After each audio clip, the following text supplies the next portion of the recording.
quick of our Torah. In this week's Parsha, of course, Yosef is placed in the pit. His brothers put him in a pit. It's the idea from Reuven, who feels, oh, I'll come back later and save him. And as we know, Yehuda takes over, and Yehuda says, why should we kill him and make no money? Let's sell him and make some money off of this. And then we'll tell Dad that he was killed by some wild animal. We'll dip his cloak in blood, and that'll be good.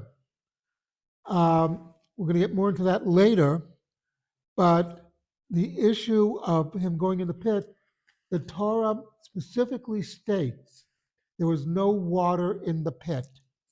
And the Midrash comes along and adds, even though there was no water, there were snakes and scorpions there.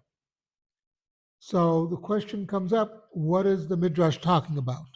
Why do they have to tell me there were scorpions and snakes in the pit? And it's a very interesting concept. If you think of Torah as water, so there's no Torah in the pit.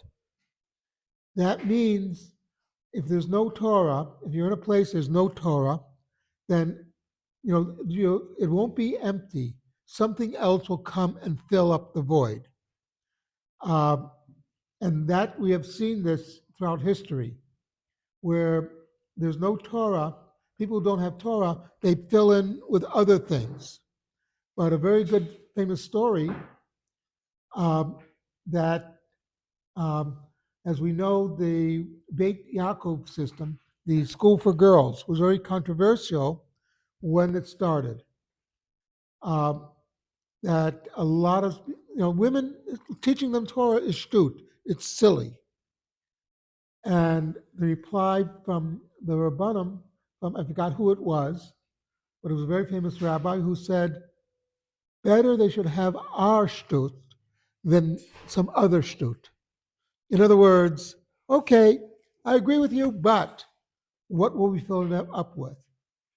There's a very famous novel about the Golem of Prague. We've all heard of it. I forgot who wrote it, but Rabbi Dr. Schneur Lyman investigated how true this book was. Was it based on truth? And he discovered it wasn't, because there's certain facts missing, or certain things that were wrong. And he began to investigate the original author of the stories of the Golem of Prague, who lived in the 19th century. Remember, the Bar-Ayal lived in the 16th century. So you're dealing with hundreds of years after the event, someone writes about it. And he said, where did he come up with this idea? And then he read that the Bar-Ayal went to England. This fellow wrote his book, that the Bar-Ayal went to England to help Sherlock Holmes solve a crime. Now, if you look at it, Sherlock Holmes was created in the 19th century. Bar-Ayal lived in the 16th century. What's going on here? And he also wrote a book.